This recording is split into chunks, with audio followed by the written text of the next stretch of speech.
Today, we are ranking 6 famous Australian restaurant chains from worst to best, exposing the brands charging you premium prices for cold, shrinking, microwave-quality meals. And if you stay with me to the end, I will reveal the honest, real food alternatives that actually respect your appetite and your hard-earned money. Australians have always loved a good feed.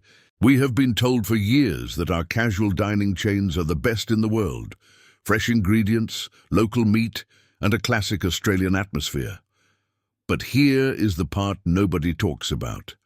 Behind the slick marketing and the Instagram-friendly dining rooms, a systemic shift has gutted our favorite restaurants. Corporate buyouts, stock market launches, and food delivery apps have completely changed the recipe. Instead of chefs cooking fresh local produce, we are increasingly being served ultra-processed, pre-packaged ingredients designed in boardrooms to maximize profit margins. Portion sizes are shrinking, prices are exploding, and the food arriving at your table is often barely lukewarm. It is a masterclass in shrinkflation and corporate greed, and it is emotionally draining for families just trying to enjoy a night out. So let us pull back the curtain on the real reviews from actual Australian diners.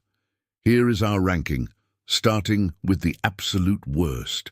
Number 1, The Coffee Club, premium prices for microwave vibes. The Coffee Club's famous slogan asks, "Where will I meet you?" But if you look at their brutal ratings on review sites, most Australians are asking, why did I pay for this? They are a massive presence in almost every Australian shopping centre. They pitch themselves as the perfect, reliable cafe for a weekend breakfast or a casual lunch. But the reality hitting the table tells a very different story. Diners are leaving scathing reviews about the sheer lack of value.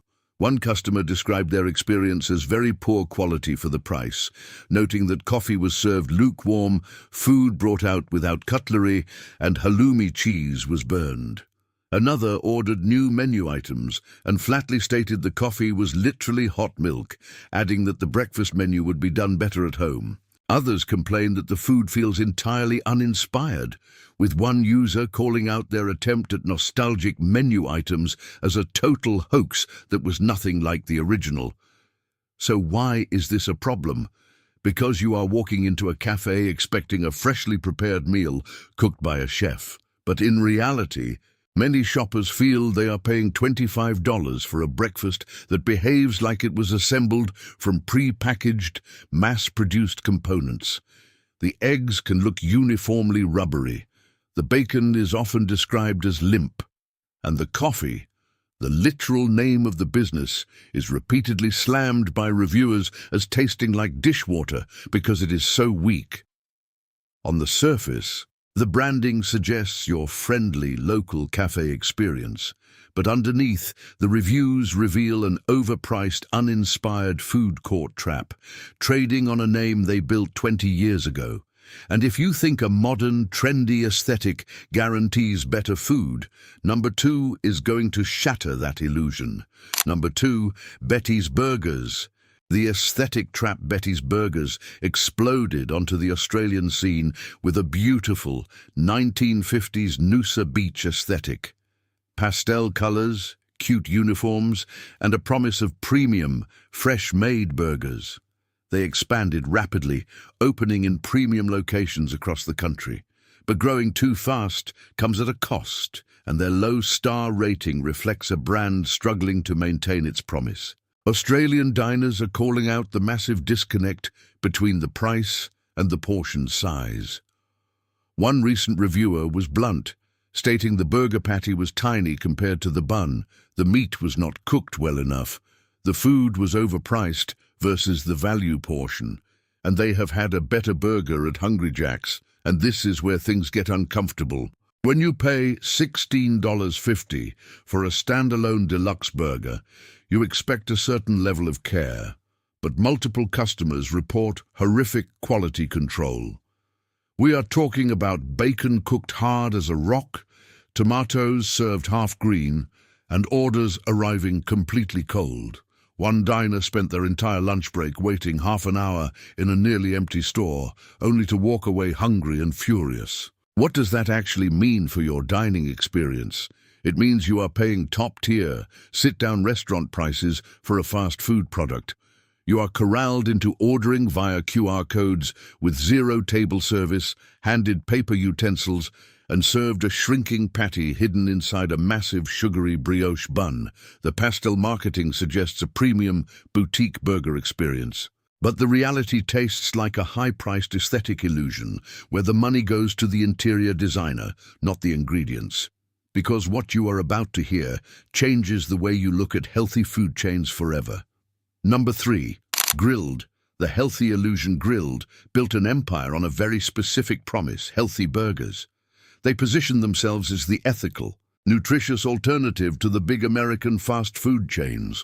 But a deep dive into their real customer feedback exposes a shocking drop in standards.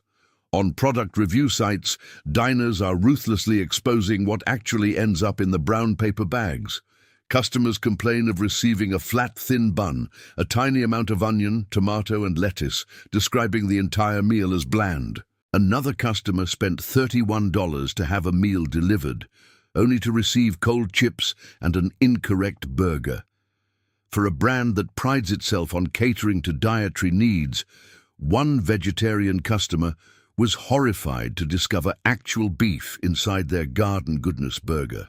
But here is the part nobody talks about.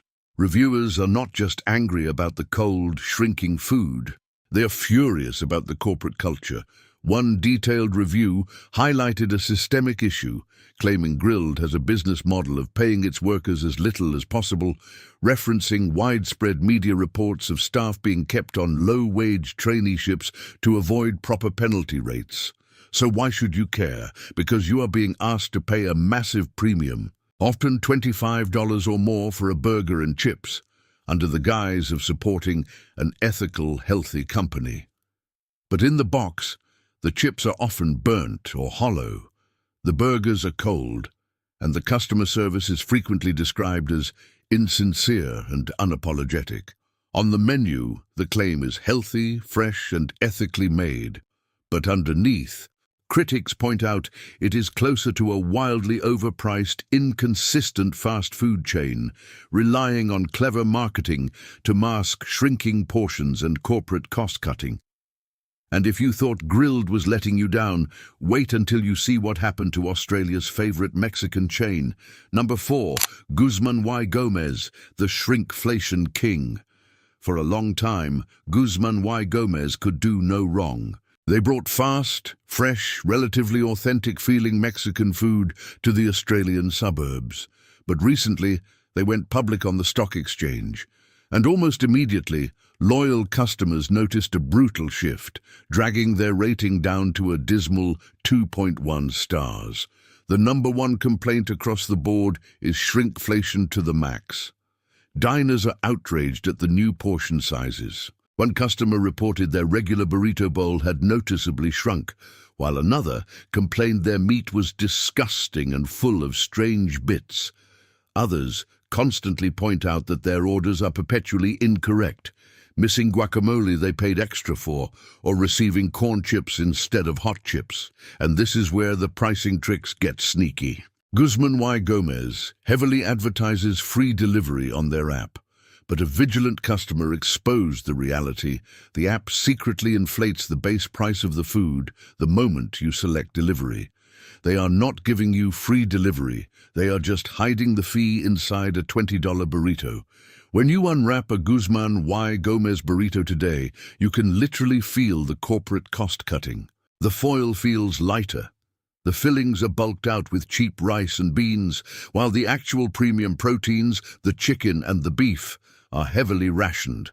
And heaven forbid you order it via delivery, because multiple reviews state the food consistently arrives stone cold. The bright yellow branding suggests fresh, authentic Mexican made with passion. The reality for many shoppers is a newly corporate giant squeezing every last cent out of its customers by shrinking the food and hiking the hidden fees. Escalation and pattern reveal. Do you see the massive recurring pattern here? Whether it is a cafe, a burger joint, or a Mexican drive-through, the life cycle of an Australian restaurant chain is completely broken. They start out great. They use real, fresh ingredients. Then they get bought out by private equity, or they launch on the stock market. Suddenly, the focus shifts from feeding you to feeding the shareholders. They replace fresh cooked chicken with pre-packaged, ultra-processed bags shipped from central factories. They swap real butter and olive oil for cheap, inflammatory seed oils. They shrink the patty, they thin out the bun, and pump the sauces full of sugar to hide the lack of flavor. And they hide behind delivery apps, knowing that by the time you realize your food is cold and incorrect, it is too much of a hassle to demand a refund. This is not just bad luck, it is a system designed to rip you off, but you do not have to accept it. Now let us talk about the Australian options that are actually worth your time and money. Number 5.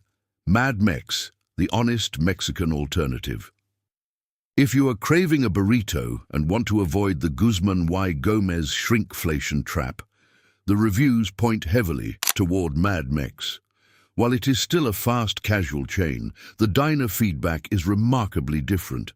Reviewers consistently call it solid, quick Mexican lunch, with high-quality food and very fast service. One Californian expat even called it the Chipotle of Australia, noting that it totally satisfied their burrito craving and was consistently clean and reasonably priced.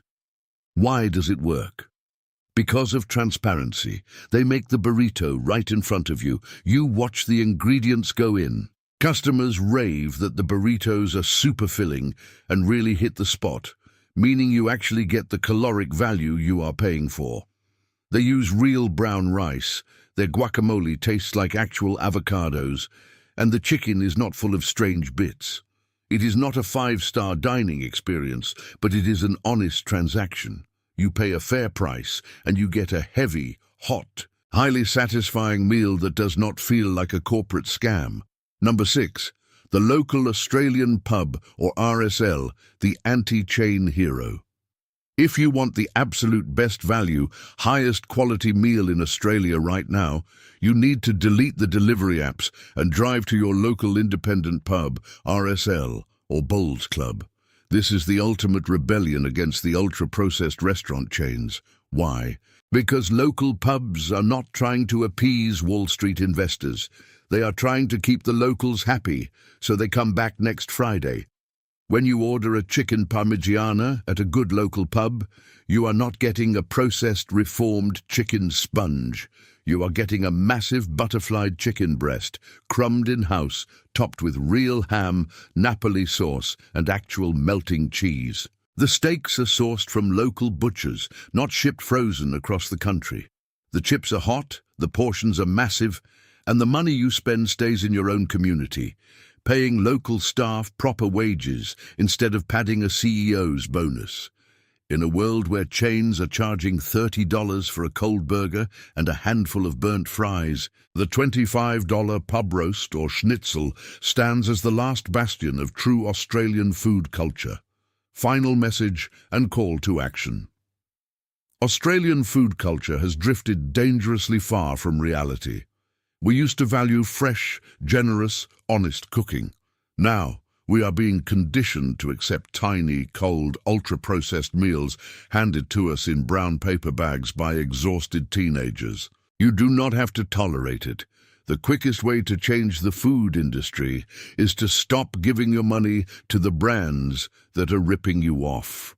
Read the reviews, look at the portion sizes, and next time you want a night out, walk past the glowing neon signs of the corporate chains and walk into a local independent business that actually wants to feed you.